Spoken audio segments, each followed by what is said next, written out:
Yeah, so managing a team of ADHD brains virtually, it can be tough.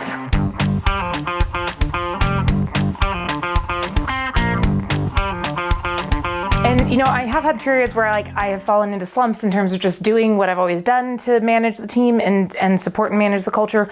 But I have realized pretty quickly that, and I've never managed a non-virtual team, so maybe I don't have to do anything extra versus what other people have to do. But I have noticed that part of my job description has to be planning how to cultivate and protect and manage that culture and doing it in a way that works for my team's brains. Yeah, so the Grow Disrupt team is incredibly fast moving and creative and driven. And just like with most ADHD brains, we have some challenges in terms of sometimes organization and communication because we're all just a little bit different. So that's just pieces we have to make sure we are addressing and working on exercises to keep front of mind for people consistently.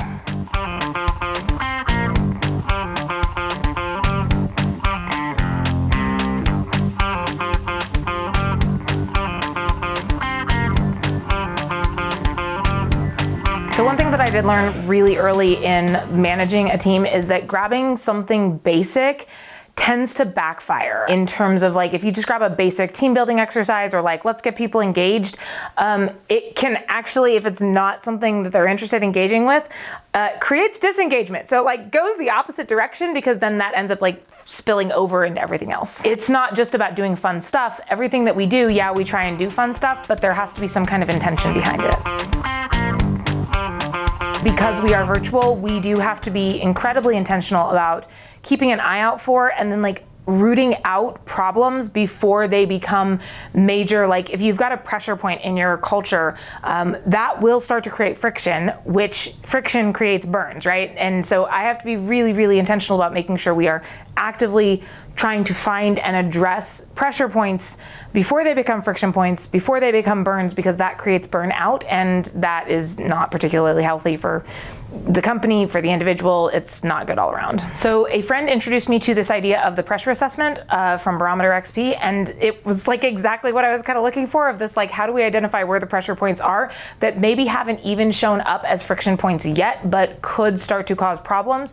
Once that burnout starts, it's hard to get back from that. One of the things that I particularly loved about the fact that using the pressure assessment and working with Barometer meant we were going to be bringing games in is that in order to find and address these pressure points, in order to deal with friction, it has to be an environment where the team feels comfortable and safe showing up as them, because especially when we are reaching a point of problem, people tend to show up hesitant and resistant, which can make getting to the root and then dealing with it very challenging. So when your team is showing up to play some games, it goes a long ways to just eliminate that automatic resistance that tends to come from that. I think one of the biggest lessons that I have learned as our team has grown over the past few years is something that I knew, but I was really able to internalize, this realization that great team culture doesn't just happen. It is something that we have to actively pursue, that we have to actively protect,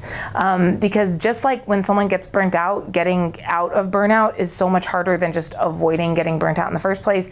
Once your culture gets off track, getting it back on track is really hard. It's a lot of work.